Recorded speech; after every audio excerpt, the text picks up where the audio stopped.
Hi అండి. మేము వైకుంఠ ఏకాదశి రోజైతే వెంకటేశ్వర స్వామి గుడికైతే వెళ్ళాము. కన్ఫామ్‌గా అందరూ వెళ్ళుంటారు ఆ రోజైతే. ఈ వీడియో కొంచెం లేట్‌గా అయితే పోస్ట్ చేస్తున్నాను నేను.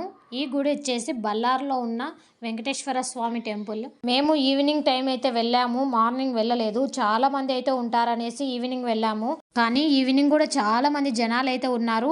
మేము ఒక 1 అవర్ లైన్‌లో అయితే నిలబడ్డాము. ఎంతమంది జనం ఉన్నారో చూడండి. చిన్నపిల్లలు ఉన్న వాళ్ళైతే ఈ టెంపుల్‌కి ఇంత జనంలో వెళ్ళడం చాలా కష్టం. ఇబ్బంది పడతారని అయితే చెప్తాను నేనైతే. ఇక్కడైతే వెంకటేశ్వర స్వామి టెంపుల్ అయితే చాలా బాగా డెకరేట్ చేశారు. వివిధ రూపాల్లో కూడా చూపించారు వెంకటేశ్వర స్వామిని. ఇక్కడ ఉన్న విగ్రహాలు వచ్చేసి వెంకటేశ్వర స్వామి, పద్మావతి అమ్మవారు, లక్ష్మీ అమ్మవారు అయితే ఉన్నారు.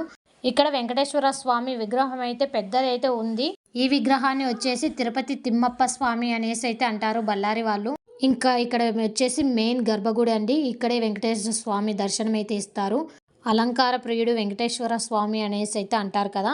చాలా బాగా అలంకరణ అయితే చేశారు. రకరకాల ఫ్లవర్స్ అయితే అలంకరణ చేశారు. ఎంత బాగుందో కదా. ఇక్కడ చూడండి, చిన్న చిన్న పిల్లలు నృత్య ప్రదర్శన అయితే చేస్తున్నారు. వాళ్ళు నృత్య ప్రదర్శన చేస్తుంటే చాలా చూడముచ్చటగా అనిపించింది. ఎంత బాగా చేస్తున్నారో కదా ఇంత చిన్న పిల్లలు. ఇంకా నెక్స్ట్ వచ్చేసి పద్మావతి అమ్మవారు అయితే దర్శనమిస్తారండి మనకు.